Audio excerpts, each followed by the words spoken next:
Okay, so this was the third day of our trip, and this was the courtyard of our hotel. We decided to wake up extra early and basically to get a head start at the Trevi fountain because I heard if you go before 8, you get to avoid all the crowds that typically show up after 8. And that's exactly what we did. It was still crowded, but not nearly as bad as what it would have been after if we would have arrived after 8. So we each got our coins and we made a wish. Then we threw the coin into the fountain. And supposedly, legend has it that if you throw a coin into the Trevi fountain, you are going to return to Rome at some point in your life. So I made a long wish and then I threw it. It was just the same wish, but it was just detailed.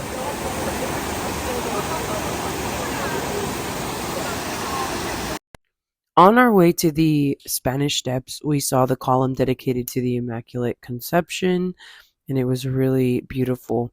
And then, of course, here we have the Spanish Steps. And James and I did a mini photo shoot. You can see here with my pregnant belly. And then we just decided to take a walk to the park. On our way there, we did have to hike up a little bit, and I was already really tired at 7 months pregnant, if you can imagine. And then randomly, a a peahen appeared. It like kind of flew in front of us, and it was not a very graceful flyer. And then it just kind of chilled out around us, and then kind of just walked with us to the park. So that was kind of funny.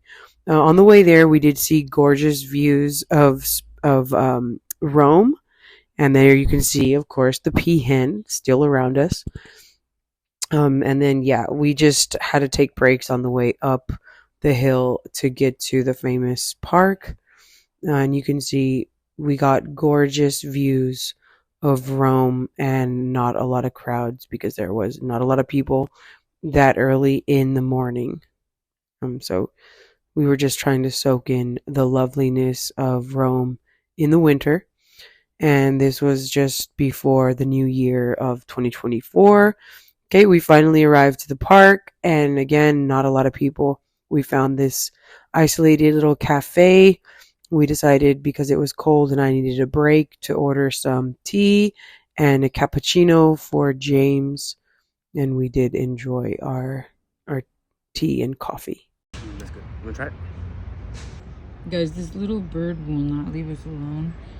And it's like he keeps staring at us to order food because he wants our breadcrumbs and doesn't understand why we don't give him any.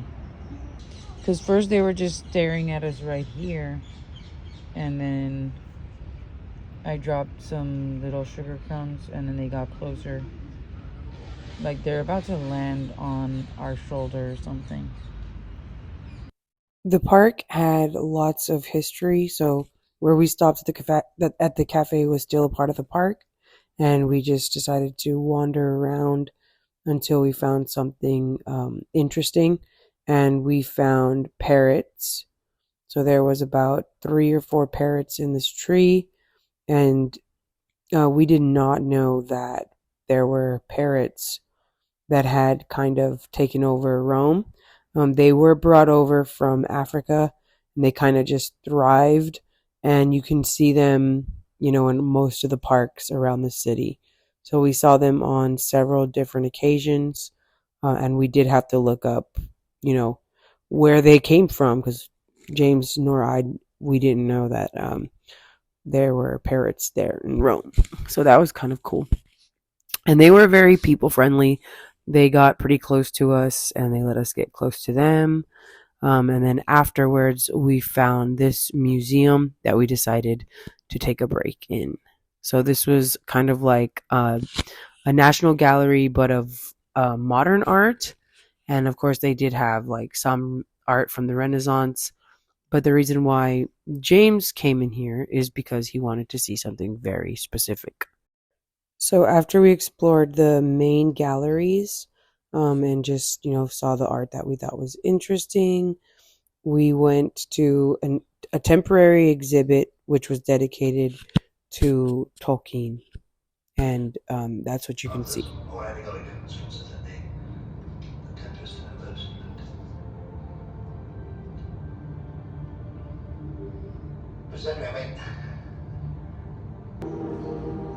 I think, and this is my opinion.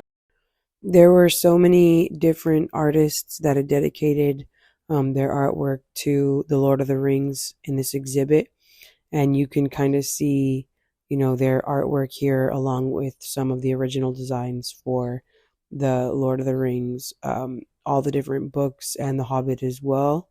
Um, and that was kind of cool to see the different illustrations.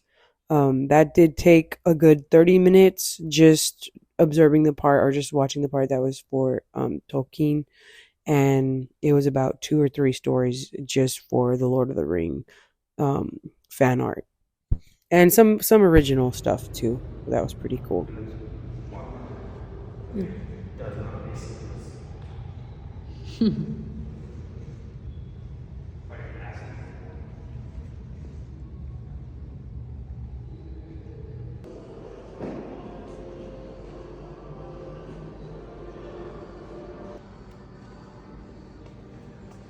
So the Hobbit took place from here to here.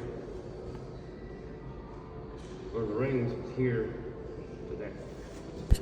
Not gonna lie, after this, we did get a taxi and I took a nap.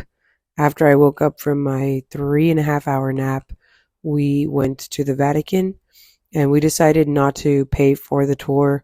We just wanted to kind of, see it for ourselves because the main thing that I wanted to see was the Sistine Chapel. And so we kind of just entered on the museum side, and the side for the regular Vatican had the longest line that kind of wrapped around and wrapped around. So here was the courtyard in the middle, and then they told us to get to the Sistine Chapel, we'd had to go all the way in and visit all of the other museums and exhibits. So that's what we did. It was definitely well worth it. It had been a long day and I was really tired and exhausted, but it was definitely well worth it. And that 3.5 hour nap definitely helped because if I hadn't taken that nap, I wouldn't have gotten through it. I cannot tell you for the majority of these who the original artist was. I just know they had specific rooms for Raphael and a few other famous artists from the Renaissance period, and of course, the Sistine Chapel itself was painted by Raphael, um, which I didn't know. On our last day there, we visited his grave site not by accident. It was just one of the things that I wanted to see.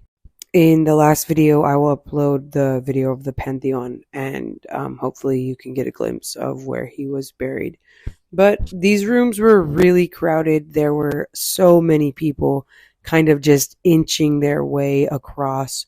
Also, there were lots and lots of tours happening with the tour guides that would kind of just stop in the middle of the hallway and explain what everything was.